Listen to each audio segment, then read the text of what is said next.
গতদিন আমরা আলোচনা করেছিলাম বাফার দ্রবণ নিয়ে। বাফার দ্রবণ আলোচনাটা আমরা শেষ করে দিয়েছিলাম যে ক্ষারীয় বাফার কিভাবে কাজ করে, অম্লীয় বাফার কিভাবে কাজ করে, কিভাবে তৈরি করা হয়। তো আজকে বাফার দ্রবণের পিএইচ নির্ণয় সংক্রান্ত আলোচনা। তো সেই আলোচনাটা আজকে তোমাদের দেখিয়ে দিই কিভাবে বাফার দ্রবণের পিএইচ গণনা করতে হয়। আমরা বাফার দ্রবণ পিএইচ স্থির থাকে, কিভাবে স্থির থাকে সেটা আমরা আলোচনা করেছিলাম। তো আজকে বাফার দ্রবণ পিএইচটা কিভাবে আমরা গণনা করতে পারি এর জন্য একটা সমীকরণ উপপাদন আজকে করা আর কি। তো সেটা সেই সমীকরণটার নাম হচ্ছে আসলে হেন্ডারসন সমীকরণ। হেন্ডারসন সমীকরণের সাহায্যে আসলে বাফার দ্রবণের পিএইচ গণনা করা যায়, হিসাব করা যায়। তো এখানে দেখো প্রথমে যে লেখা আছে বাফার দ্রবণ কাকে বলে, বাফার দ্রবণ কয় রকম হয়, কি কি দিয়ে কোন ধরনের বাফার দ্রবণ তৈরি করা হয় সেগুলো এখানে একটু বলা আছে। তো যাক আমরা সরাসরি হেন্ডারসন সমীকরণ এখানে যাই।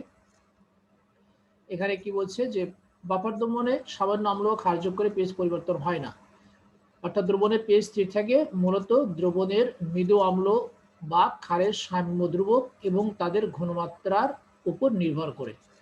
হ্যাঁ, কথাটা একেবারেই ঠিক। আচ্ছা, তো এখন নির্ণয়ের জন্য যেভাবে আমাদের অগ্রসর হতে হবে সেটা হলো এরকম যে যেহেতু এখানে একটা অম্লীয় বাফার কথা এখানে বলা হয়েছে, অম্লীয় বাফার দ্রবণের এখানে পিএইচ নির্ণয় করার যে সমীকরণ সেই সমীকরণটা এখানে নির্ণয় করা হবে। অনুরূপভাবে ক্ষারীয় বাফার দ্রবণের পিএইচ নির্ণয় করাও যাবে।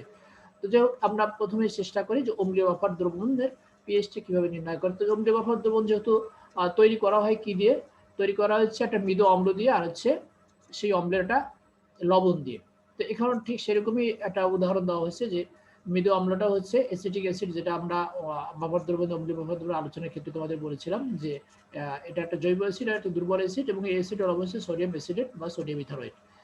আচ্ছা, এখন এই দুইটা বস্তু দ্রবণের মধ্যে কি অবস্থা থাকে, আয়নিত অবস্থা থাকে। তো আয়নিত অবস্থা কেবল কিভাবে থাকে সে কথা কিন্তু আগে আমি অনেকবার তোমাদেরকে বুঝিয়ে বলার চেষ্টা করেছি যে সোডিয়াম অ্যাসিটিক অ্যাসিড হচ্ছে একটা মৃদু অ্যাসিড আর এটা হচ্ছে একটা লবণ, সোডিয়াম অ্যাসিড হচ্ছে একটা লবণ। এটা তো মৃদু বলবো না, আমরা দুর্বল বলবো না, এটাকে আমরা সরাসরি আমরা বলবো যে এটা দ্রবণের মধ্যে অত্যন্ত শক্তিশালী, দ্রবণের মধ্যে তারা সম্পূর্ণরূপে আয়নিত অবস্থায় তারা থাকে। তাহলে আমরা ওই বাফার দ্রবণের ক্ষেত্রে ওই দ্রবণের মধ্যে কি কি থাকে, কি অবস্থায় থাকে, যে কথাগুলো আমরা বলেছিলাম এখানে সেই কথাগুলোই তোমাকে মনে করতে হবে। যে তাহলে এখানে অ্যাসিড সে দুর্বল, তড়িৎ বিশ্লেষে সে অল্প পরিমাণ আয়নিত হয়, সামান্য পরিমাণ অ্যাসিটেট আয়ন সামান্য H+ তৈরি করবে, হাইড্রোজেন তৈরি করবে। আর সোডিয়াম অ্যাসিটেট এটা আসলে পরিপূর্ণরূপে দ্রবণে আয়নিত হয়ে থাকবে। তার মানে আমরা এখানে বলছিলাম যে তোমার এই যে এখানে দেখো যে অ্যাসিটিক অ্যাসিড থেকে অ্যাসিটেট আয়ন তৈরি হয়, আবার যে লবণ থেকেও অ্যাসিটেট আয়ন তৈরি হয়। তার মানে এই অ্যাসিটেট আয়নটা হচ্ছে এই অম্লীয় বাফার দ্রবণের ক্ষেত্রে একটা হচ্ছে কমন আয়ন। তার মানে অ্যাসিড থেকে যে মানে আমরা যে অ্যাসিটেট আয়ন পাই এবং লবণ থেকে অ্যাসিটেট সোডিয়াম অ্যাসিটেট থেকে বা এই অম্লের এই লবণ থেকে যে আমরা অ্যাসিটেট আয়ন পাই সেই আয়নের সংখ্যা হচ্ছে অত্যন্ত বেশি এই অ্যাসিড থেকে যে এই অ্যাসিটেট আয়নটা পাই তার তুলনায়। অর্থাৎ এখানে আমরা এক কথা বলতে পারবো যে আসলে অ্যাসিটেট আয়নের ঘনমাত্রা আর এই লবণের ঘনমাত্রা আসলে একই রকম। এটা আমরা বলবো যে অ্যাসিটেট আয়নের ঘনমাত্রা মূলত হচ্ছে লবণেরই ঘনমাত্রা। যেরকম তোমাদের অঙ্ক করতে আমি একটু করতে বলেছিলাম,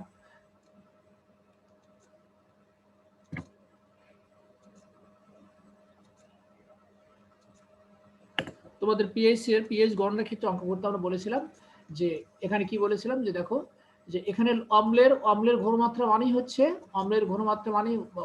অম্লীয় দ্রবণের ঘনমাত্রা মানে হচ্ছে তার অম্লেরই ঘনমাত্রা।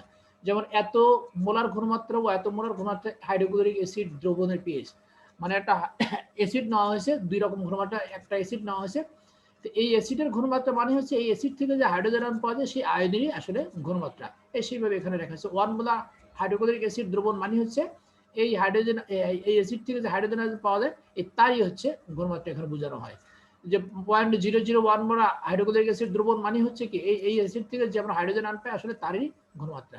তো এখানে কথাটা আমরা এইভাবেই আমরা এখানে বলার চেষ্টা করব যে যেহেতু অ্যাসিডটা অত্যন্ত কম পরিমাণ আয়নিত হয়, সামান্য কয়েকটা অ্যাসিড আয়ন তৈরি হয়, আর এই লবণ থেকে যে অ্যাসিডের আয়ন তৈরি হয় সেটা হচ্ছে অত্যন্ত বেশি পরিমাণে। এই জন্য এই বাফার দ্রবণের মধ্যে যদি আমরা বলি যে বাফার দ্রবণের মধ্যে এই অ্যাসিটেট আয়নের যে ঘনমাত্রা, অ্যাসিটেট আয়নের ঘনমাত্রা মানে হচ্ছে এই লবণেরই আসলে ঘনমাত্রা, তাহলে আমরা এই কথাটা বলতে পারি। হয়তো মনে হবে যে কেন স্যার এই অ্যাসিড থেকে তো আসছে, তাহলে এটা কেমন কথা হলো। হ্যাঁ, যেহেতু এই অ্যাসিটেট এই লবণ থেকে প্রাপ্ত অ্যাসিটেট আয়নের তুলনায় অ্যাসিড থেকে প্রাপ্ত অ্যাসিটেট আয়নের সংখ্যা হচ্ছে অত্যন্ত কম, এই জন্য আমরা বলতে পারি যে এই বাফার দ্রবণের মধ্যে অ্যাসিটেট আয়নের ঘনমাত্রা মানেই হচ্ছে হলো এই লবণেরই ঘনমাত্রা, এটা আমরা বলতে পারি। আর একটা কথা বলতে পারি সেটা হলো কি, যে যেহেতু অ্যাসিডটা অত্যন্ত কম পরিমাণে আয়নিত হয়, এই জন্য আমরা বলতে পারি যে এই অ্যাসিড দ্রবণের ঘনমাত্রা হয়তোবা অপরিবর্তিতই রয়ে গেছে। কারণ সামান্য পরিমাণ আয়নিত হয়, সামান্য পরিমাণ আয়নিত হওয়ার জন্য আমরা হিসেবের সুবিধার্থে আমরা কখনো কখনো একে আমরা বলতে পারবো যে অ্যাসিড যে আয়নিত হয়ে অ্যাসিডের আয়ন তৈরি হয়েছে, এতে এই অ্যাসিডের আসলে ঘনমাত্রা পরিবর্তন হয়নি, এরকম আমরা বলতে পারি, বা ঘনমাত্রাটা আগের মতোই আছে, ঘনমাত্রা স্থির আছে, এরকম বলতে পারি। যাক, এই কথাগুলো এখানে লাগবে বলে আমি কথাগুলো এখানে বলে নিলাম তোমাদেরকে। তো দেখো এখানে যেটা বলা হয়েছে, তাহলে বাফার দ্রবণ আমরা যেটা দেখলাম যে এই দুই ধরনের পদার্থ দ্রবণের মধ্যে আসলে যেভাবে আয়নিত থাকে সেটা আমরা আলোচনা করলাম। এখন আমরা একটু ক্যালকুলেশন আমরা যাব যে এই যেহেতু এটা দুর্বল অ্যাসিড, এটা একটা উভমুখী একটা বিক্রিয়া এখানে তারা দেবে, কারণ একদিকে অ্যাসিড থাকবে, একদিকে তার থেকে যে উৎপাদগুলো সেগুলো থাকবে। তো এই ভরক্রিয়ার সূত্র অ্যাপ্লাই করার জন্য আসলে উভমুখী বিক্রিয়া ছাড়া ভরক্রিয়ার সূত্র অ্যাপ্লাই করা যায় না। যেমন হয়তো বলতে পারো যে স্যার এখানে তো অ্যাসিডকে নির্ণয় করো, সোডিয়াম অ্যাসিটেটকেও তো না, যদি না, সোডিয়াম অ্যাসিটেট এখানে একমুখী বিক্রিয়া, সোডিয়াম অ্যাসিটেট এখানে যে আয়নিত হয় সেটা একমুখী বিক্রিয়ার সাহায্যে আয়নিত হয়, অর্থাৎ সে সম্পূর্ণরূপে ভেঙে গিয়ে অ্যাসিটেট আয়ন সোডিয়াম আয়ন তৈরি করে। এই জন্য এই সোডিয়াম অ্যাসিটেটের ক্ষেত্রে আমরা বা এই আয়নায়ন বিক্রিয়ার ক্ষেত্রে আমরা ভরক্রিয়ার সূত্রকে আমরা অ্যাপ্লাই করতে পারবো না। এই জন্য আমরা এই দুইটা বস্তুর মধ্যে আমরা ভরক্রিয়ার সূত্র অ্যাপ্লাই করবো কার ক্ষেত্রে, আমরা অ্যাপ্লাই করবো অ্যাসিডের ক্ষেত্রে। কেন? যে অ্যাসিড হচ্ছে দুর্বল, সে সামান্য পরিমাণ আয়নিত হয়ে সে অল্প পরিমাণ আয়ন তৈরি করে এবং কিছুটা সে অবিকৃত আয়নিত অবস্থায় দ্রবণে থেকে যায়। তার মানে এই যে আয়নায়ন সিস্টেমটা, এটা হচ্ছে একটা উভমুখী বিক্রিয়া। এই উভমুখী বিক্রিয়ার জন্য আমরা এই ক্ষেত্রে আমরা ভরক্রিয়া সূত্রটিকে আমরা এখানে অ্যাপ্লাই করতে পারবো। সেই জন্য এখানে এই অ্যাসিডকে এখানে এই সমীকরণের সাহায্যে আসলে ক্যালকুলেশনটা এখানে শুরু করা হয়েছে। আচ্ছা, তো ক্যালকুলেশন তোমরা তো জানো যে ভরক্রিয়া সূত্রের সাহায্যে একটা বিক্রিয়া, একটা উভমুখী বিক্রিয়ার তোমার সাম্যাঙ্ক সমীকরণটা কিভাবে লেখে সেটা তো তোমরা আগেই শিখেছো, যে উৎপাদ সমূহের মোলার ঘনমাত্রার গুণফল বাই হচ্ছে বিক্রিয়ক সমূহের মোলার ঘনমাত্রার গুণফল। তো এখানে আমরা সেটাই লিখেছি, উৎপাদ হচ্ছে দুইটা আয়ন, একটা হচ্ছে অ্যাসিটেট আর একটা হচ্ছে হাইড্রোজেন আয়ন, আর বিক্রিয়ক হচ্ছে এখানে অ্যাসিটিক অ্যাসিড, এখানে অ্যাসিড ঘনমাত্রা। তো এটা আমরা এই সমীকরণ অনুসারে আমরা এই উভমুখী বিক্রিয়া অনুসারে আমরা এই ভরক্রিয়া সূত্রের সাহায্যে এই সমীকরণের সাম্যাঙ্ক যদি কে হয়, মানে কে হয়, এটা হলো অ্যাসিডের জন্য লেখা হয়েছে, আর কে তো হচ্ছে কনস্ট্যান্ট, আর এটা লেখা হয়েছে মূলত বস্তুটা হচ্ছে অ্যাসিড, এই জন্য কে লেখা হয়েছে। যদি বেজ হতো তাহলে আমরা কে বি লিখতাম, যদি বেজ হতো, যদি ক্ষার হতো সেক্ষেত্রে আমরা কে বি লিখতাম। আচ্ছা, তাহলে কে সমান তাহলে এইভাবে আমরা লিখতে পারি। এখন এটাকে রিঅ্যারেঞ্জমেন্ট করা, যেহেতু আমরা পিএইচ নির্ণয় করবো, এই জন্য হাইড্রোজেন আয়নটাকে আমরা এখানে আলাদা করে সেপারেট করে ফেললাম। তো হাইড্রোজেন আয়নকে সেপারেট করলে আসলে গাণিতিকভাবে যদি রিঅ্যারেঞ্জমেন্ট করো তাহলে সম্পর্কটা এরকম হয়ে যায়।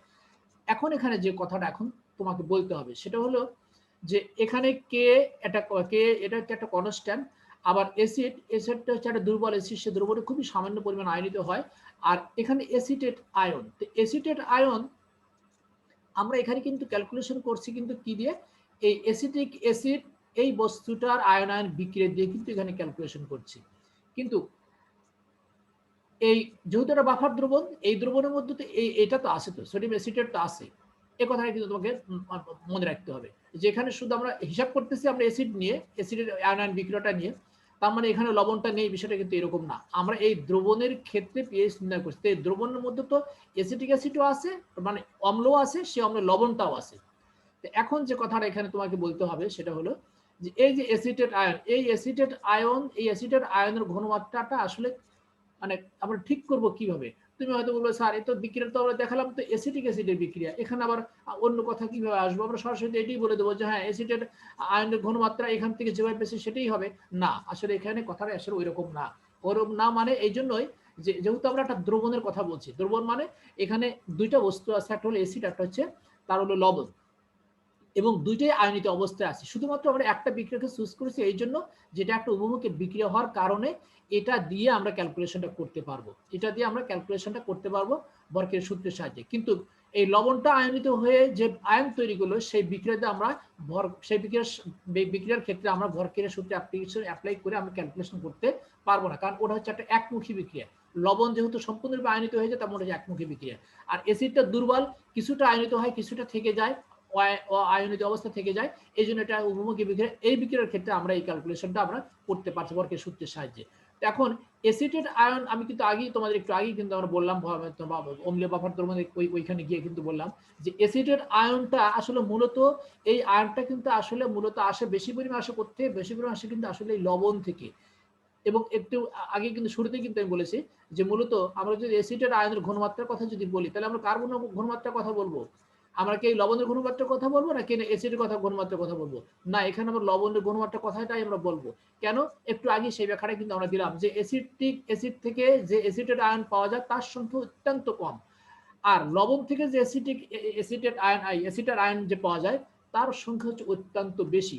এই জন্য এই যে সম্পর্ক আসলে এই এসিটেট আয়নের ঘনমাত্রাটাকে আমরা কি করব, আমরা লবণের ঘনমাত্রাকে আমরা ধরে নেব এখানে। তাহলে এসিটেট আয়নের ঘনমাত্রা আমরা কাকে ধরে নেব? আমরা মূলত এই লবণের ঘনমাত্রাটা আমরা এখানে ধরে নেব। এই কথাটা বুঝতে পারছো কি? এটি হচ্ছে আসলে একটা বিষয়, একটা টার্নিং একটা বিষয় যে তুমি কেন এই এসিটেট আয়নের ঘনমাত্রা তুমি লবণের ঘনমাত্রা তুমি ট্রিট করবা। এটা একটা কারণটা কি, সেই কারণটা বলার জন্য কিন্তু আমি শুরুতেই বাফার দ্রবণের আবার সেই এসিডের আয়নায়ন লবণের আয়নায়ন এই কথাটা কিন্তু আমি আবার শুরুতেই কিন্তু আমি বলে নিয়েছি যেন তোমার বুঝতে সুবিধা হয়। যে আমরা এখানে তুমি হয়তো বলবো যে স্যার আপনি দেখাচ্ছেন অ্যাসিটিক অ্যাসিড এই আয়নিত হয়ে এই বিক্রিয়ার সাহায্যে আমরা ক্যালকুলেশন করছি, অথচ অ্যাসিডের আয়নের ঘনমাত্রা যখন আমরা কার ঘনমাত্রার সমান, সেটা কি অ্যাসিডের ঘনমাত্রার সমান নাকি লবণের ঘনমাত্রা? আপনি বলছেন অ্যাসিডের লবণের ঘনমাত্রার সমান, এটা কিভাবে হয়? এটা যেন তুমি বলতে না পারো, সেই জন্যই কিন্তু আমি শুরুতেই কিন্তু এই বক্তব্যটা আমি দিয়ে নিলাম যে অ্যাসিড থেকে যে অ্যাসিডের আয়ন পাওয়া যায় তার সংখ্যা হচ্ছে অত্যন্ত কম, কিন্তু লবণ থেকে যে অ্যাসিডের আয়ন পাওয়া যায় তার সংখ্যা হচ্ছে অত্যন্ত বেশি। এজন্য আমরা অ্যাসিটেট আয়ন মানে হচ্ছে আমরা বলবো ওই লবণেরই আসলে ঘনমাত্রা। এখানে সেই কথাটা বলা হয়েছে যে অ্যাসিটিক অ্যাসিড মৃদু অম্ল বলে খুব সামান্য পরিমাণে আয়নিত হয়, কিন্তু সোডিয়াম অ্যাসিটেট লবণটি দ্রবণের সম্পূর্ণরূপে আয়নিত হয়, ফলে দ্রবণে প্রচুর পরিমাণে অ্যাসিটেট আয়ন উৎপন্ন হয়। এজন্য অ্যাসিটিক অ্যাসিডে আয়নিত হওয়ার প্রবণতা আরো কমে যায়। হ্যাঁ, এখানে আরেকটা ইনফরমেশন দিয়েছে, যাই হোক।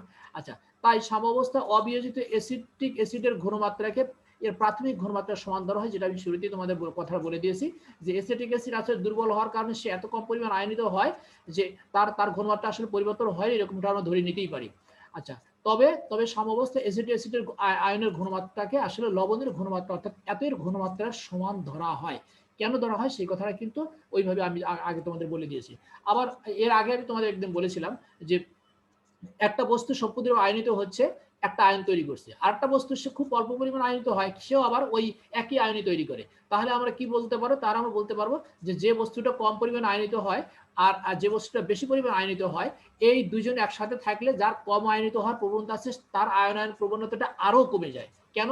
যে তারা দুইজনে একটা কমন আয়ন তৈরি করে, এই জন্যই তার এই দুর্বল আয়নিত হওয়ার প্রবণতা আরো কমে যায়। সেই কথাটাকে এখানে বলা হয়েছে যে তোমার অ্যাসিটিক অ্যাসিড আয়নিত হওয়ার প্রবণতাটা আরো কমে যাবে। কেন? যে অ্যাসিটিক অ্যাসিড আয়নিত হয়ে অ্যাসিটেট আয়ন তৈরি করে, আবার লবণও আয়নিত হয়ে এই অ্যাসিটেট অ্যাসিড আয়নই তৈরি করে। তো যেহেতু দ্রবণে পর্যাপ্ত পরিমাণ অ্যাসিটেট আয়ন এই লবণ থেকে পাওয়া যায়, সেই ক্ষেত্রে এই দুর্বলকে যদি আমি আয়নিত হতে দেই, সেও আয়নিত হয়ে অ্যাসিটেট আয়নই তৈরি করবে। এই অবস্থায় এই দুর্বল বস্তুটার আয়নিত হওয়ার প্রবণতাটা আরো কমে যাবে। যদি এই আয়নটা তৈরি না করে যদি অন্য কোনো আয়ন যদি তৈরি করতো, তাহলে আমরা বলতাম যে হ্যাঁ, এটা আয়নিত হবে, তবে স্বাভাবিকভাবে যেরকম আয়নিত হয় সেভাবেই হবে। কিন্তু যেহেতু এই দুইটা বস্তু অ্যাসিড এবং লবণ দুইটা বস্তু আয়নিত হয়ে একটা কমন আয়ন তৈরি করছে, এই কমন আয়ন তৈরি করার জন্য এই দুর্বল বস্তুর আয়নিত হওয়ার প্রবণতাটা আসলে এই লবণের উপস্থিতির কারণে আরো কমে যায়। তাহলে আমরা বলতে পারছি যে অ্যাসিটেট আয়নের যে ঘনমাত্রা, সেই ঘনমাত্রাটা কিন্তু আসলে লবণের ঘনমাত্রার সমানই আমরা বলতে পারবো। আমরা এতক্ষণ ধরে যে আলোচনা করলাম সেই আলোচনাতে এই কথাটা বলা যায়। আর অ্যাসিটিক অ্যাসিড থেকে খুবই সামান্য পরিমাণ আয়নিত হয়, সে কথাটা বলা হয়েছে।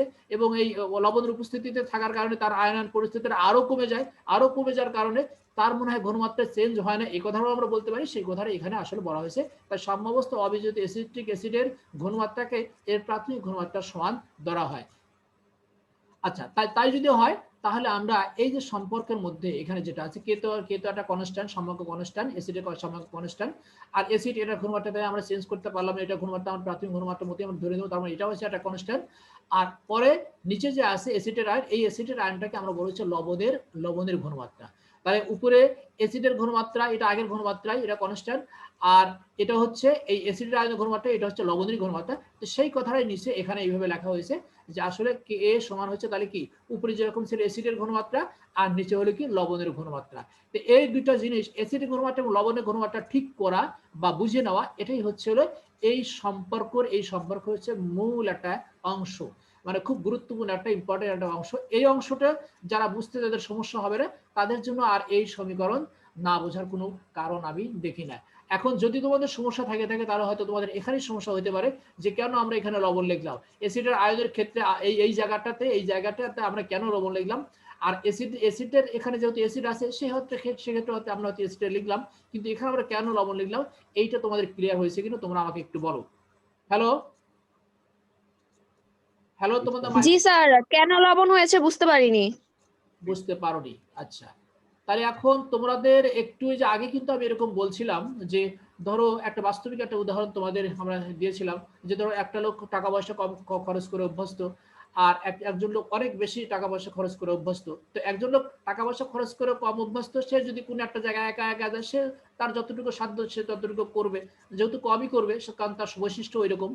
এবং ওই লোককে যদি এরকম ওই যে যার খরচ করার প্রবণতা যদি বেশি, তার সঙ্গে যদি তাকে পাঠিয়ে দাও তাহলে কি ওই ওই লোকটা কি আর যার কম খরচ করে অভ্যস্ত সে কি আর মানে সামান্য একটু খরচ করার চেষ্টা করবে নাকি না চুপচাপ বসে থাকবে, কোনটা হবে সেটা আমাকে বলো। মানে তার তো খরচ করার প্রবণতা তো একেবারেই নাই, মানে একেবারেই কম। আবার সে একজন এমন একটা লোকের সাথে গেছে যে সেই লোকটা প্রচুর পরিমাণ খরচ করে, তাহলে সে কি করবে? সে হাত পা গোটা বসে থাকবে না যে না একজন তো খরচ করছে আমার সমস্যা কি, তাহলে তো আমি চুপচাপ বসে থাকি, এর বিষয়টা এরকম হয়ে জি যাবে। স্যার, ও খরচ করবে না। হ্যাঁ, খরচ করবেই না। তো এখানে বিষয়টা হলো এরকমই, যেহেতু এটা একটা অম্লীয় বাফার মধ্যে দুই ধরনের বস্তু আছে, একটা হলো অ্যাসিড হচ্ছে অত্যন্ত দুর্বল, আর লবণটা এখানে লবণটাকে আমি বলেছি এটা শক্তিশালী একটা জিনিস। অর্থাৎ দুজনকে আমরা এখানে আয়নিত হতে দেখলাম যে সে যদি অ্যাসিড দুর্বল, হ্যাঁ ঠিক আছে, তাকে যদি আমি একা যদি আয়নিত হতে দেই তাহলে তার সাধ্য মধ্যে সে সামান্য একটু আয়নিত হলো, সামান্য H+ তৈরি করলো, অ্যাসিড আয়ন তৈরি করলো। কিন্তু যেহেতু তাকে আমরা আরো এমন একটা বস্তুর সঙ্গে আমরা রাখছি, এমন একটা বস্তুর সঙ্গে পাশাপাশি আমরা রাখছি যে যার আয়নিত হওয়ার প্রবণতা হচ্ছে অত্যন্ত বেশি, মানে সে সম্পূর্ণরূপে আয়নিত হয়ে যায়।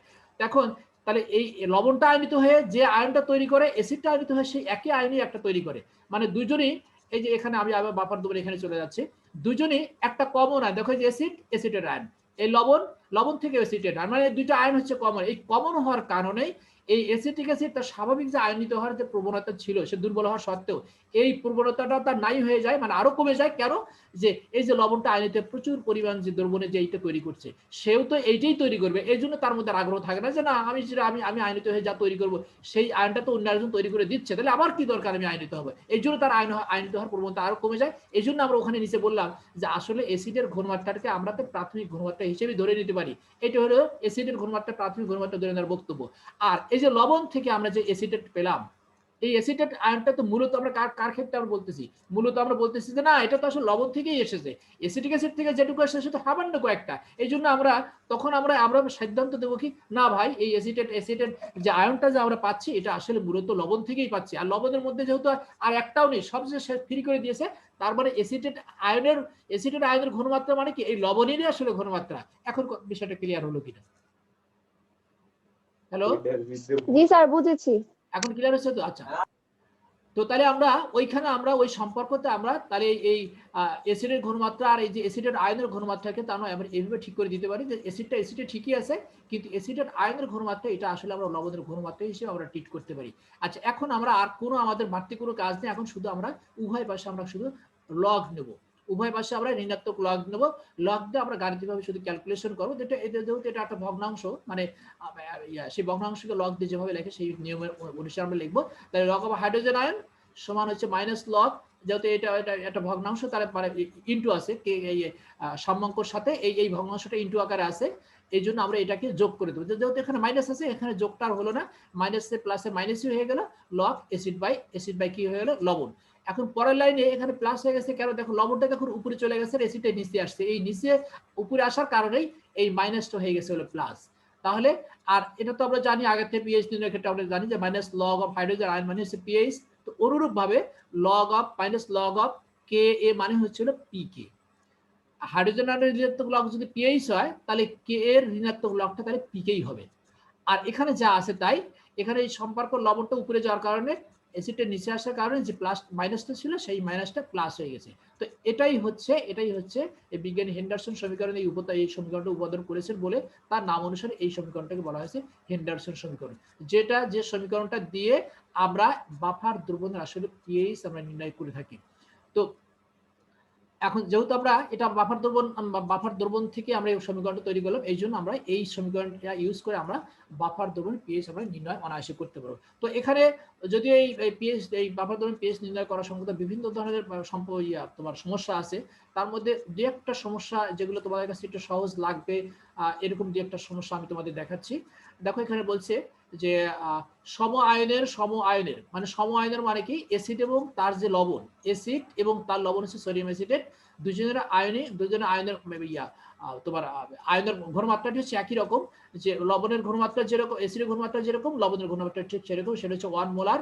আচ্ছা, এইরকম দুইটা বস্তু আমরা নিয়ে একটা বাফার দ্রবণ আমরা তৈরি করেছি, সেই বাফার দ্রবণ পিএইচ তোমাকে হিসাব করতে হবে, তারপরে উক্ত দ্রবণের হাইড্রোজেনের ঘনমাত্রা তোমাকে নির্ণয় করতে হবে। তো যাই হোক, আগে পিএইচটা নির্ণয় করা গেলে তখন হাইড্রোজেনের ঘনমাত্রাটা নির্ণয় করা সম্ভব।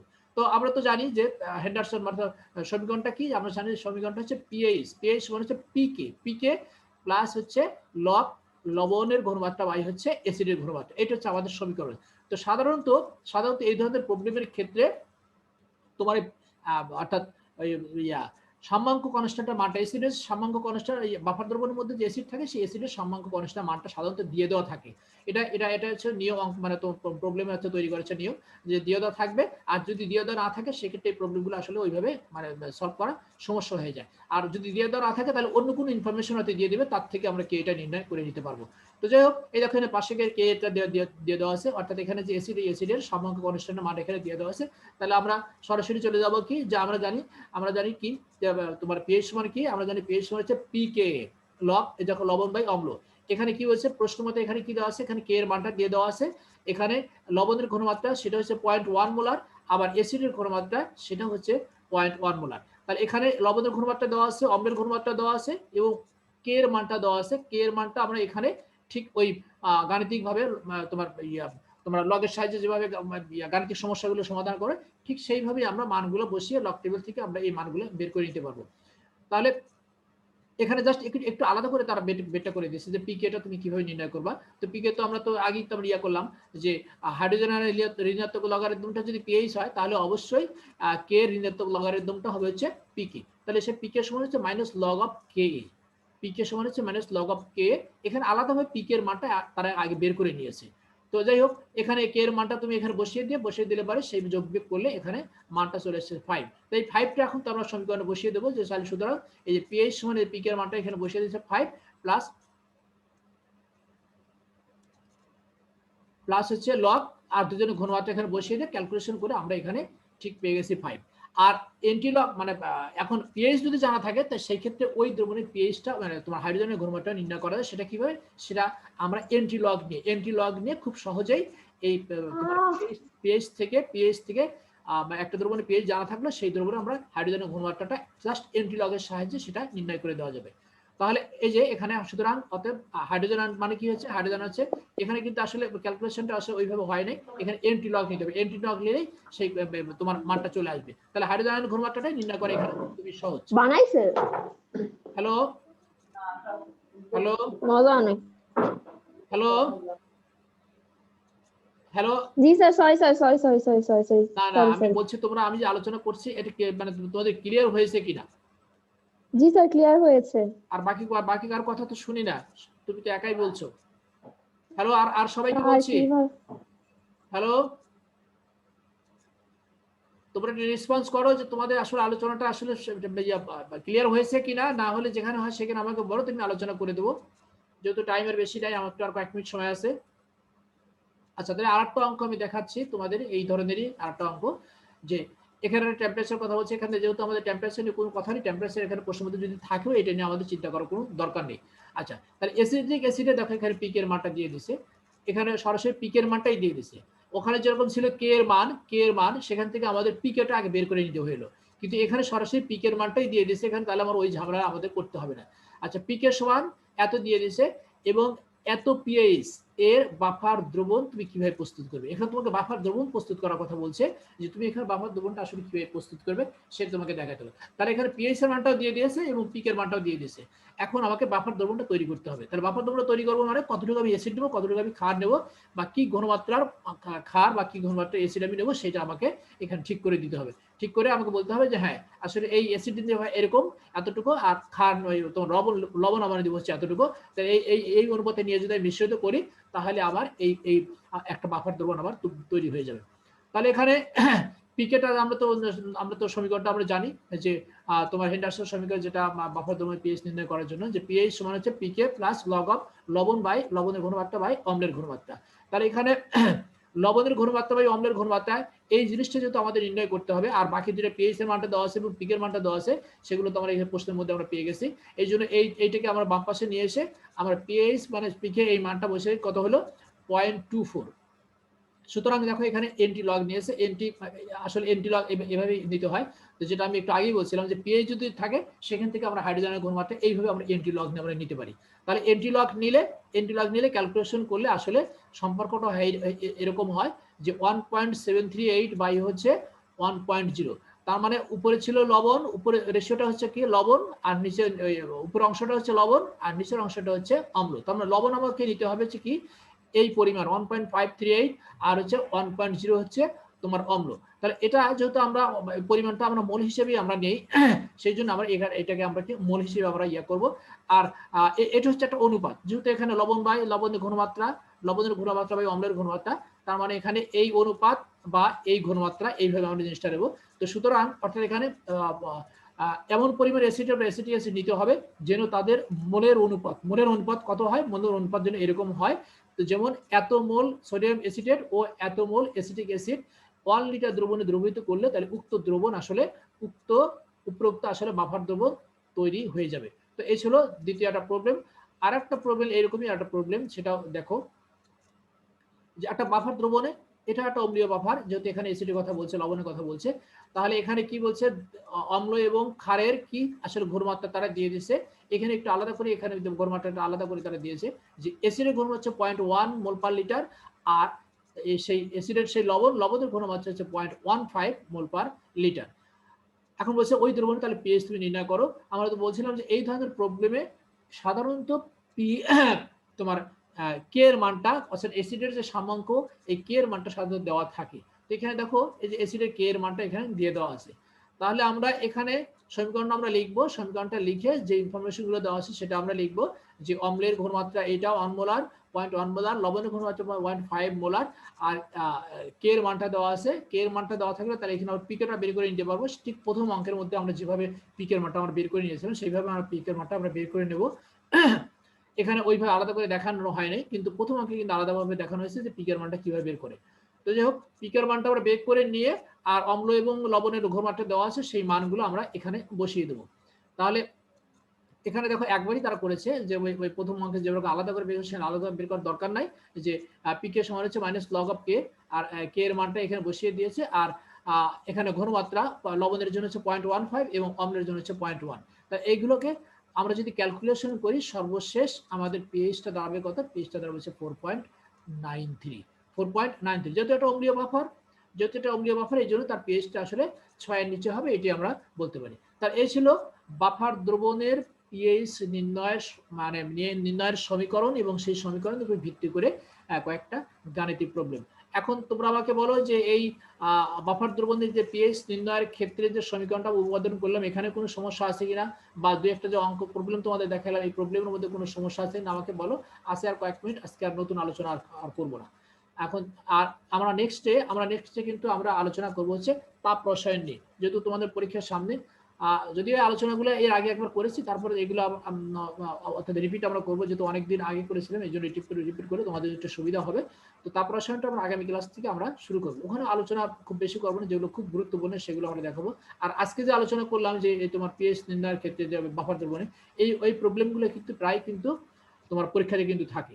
হ্যাঁ, তো এগুলো যদি একটু সুন্দর করে যদি তোমরা বুঝে নাও তাহলে আমার মনে হয় ভয়ের কোনো কারণ থাকবে না। এখন বুঝে নেওয়াটি হচ্ছে বিষয়। বিশেষ করে এই যে এখানে যেটা আমরা বলেছিলাম যে আমরা লবণের ঘনমাত্রা কিভাবে ঠিক করলাম, এসিডের ঘনমাত্রা ঠিক করলাম। এই প্রশ্নের আলোচনার মধ্যে এই অংশটাই হচ্ছে হলো সবচেয়ে একটা গুরুত্বপূর্ণ অংশ। এই অংশটা যাদের কাছে ক্লিয়ার আছে তাদের জন্য এই সম্পর্কটা তৈরি করা কোনো সমস্যা না। এখন তোমরা বলো যে আসলে এখানে আর কোনো প্রবলেম আছে কিনা, বা বাফার দ্রবণ সংক্রান্ত কোনো প্রবলেম আছে কিনা, বা বাফার দ্রবণ কিভাবে কাজ করে সেটা আমরা তোমাদের ক্লিয়ার আছে কিনা, বা আগে যে প্রশ্ন আলোচনা করেছেন পিএইচ নির্ণয় করা পানির তোমার আয়নিক গুণনফল থেকে, বা অম্লকে তার শক্তি হিসাবে আমরা শক্তি অনুসারে কিভাবে আমরা তাকে কম বেশি বলি যে কে বেশি শক্তিশালী কে কম শক্তিশালী, এই সমস্ত কোনো বিষয় কোনো প্রবলেম আছে কিনা সেগুলো তোমরা বলতে পারো। হ্যালো স্যার, হ্যাঁ বলো। হ্যালো হ্যালো আমি শুনতে পাচ্ছি না কিন্তু। হ্যালো হ্যালো স্যার, হ্যাঁ হ্যাঁ বলো। আমি লাস্ট দিন ক্লাস করতে পারিনি যে আমাদের কারেন্ট ছিল না, তো ওই ক্লাসটা কি রেকর্ডেড আছে? কোন ক্লাস সেই দিনটা বলো। স্যার কালকের আগের দিন। কালকের আগের দিন গেছে, কালকের আগের দিন মানে হচ্ছে হলো তোমার 1 তারিখ তো, 1 জি তারিখ স্যার। না? হ্যাঁ হ্যাঁ এগুলো তো আমি দিয়ে দিছি তো, এগুলো আমি তোমাদের স্যার এটা কি ঢাকা ওমেনের গ্রুপে না? হ্যাঁ তোমাদের সবগুলো ক্লাস, যেমন এই যে আজকের ক্লাসটা আমি এখনই তোমাদের এত গ্রুপে দিয়ে দেবো। এরকম আমাদের তো এটা তো আচ্ছা স্যার। একটা দায়িত্বের মধ্যে, মানে মনে করো এটা আমাদের একটা দায়িত্ব যে ক্লাস শেষ সঙ্গে সঙ্গে আধা ঘন্টার মধ্যে তোমাদের ক্লাসগুলো তোমাদের গ্রুপে চলে যায় আর ইউটিউবে চলে যায়। হ্যাঁ তোমরা যদি গ্রুপ দেখো তাহলে আচ্ছা দেখবে স্যার। যে গ্রুপেও আছে ইউটিউবেও আছে।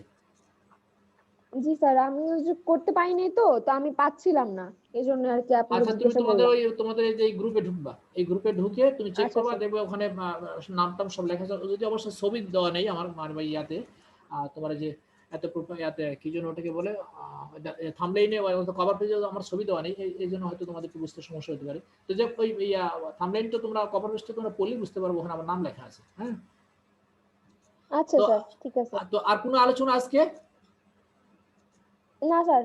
আচ্ছা ঠিক আছে, তোমাদের যদি পরীক্ষা আমি আর ইয়া করলাম সময়ও নেই, আর তাই নেক্সট ক্লাস থেকে আমরা তাপ রসায়নটা আমরা পড়বো। হ্যাঁ ওকে, তো ঠিক আছে স্যার। সবাইকে আসসালামু আলাইকুম স্যার। ওয়ালাইকুম আসসালাম।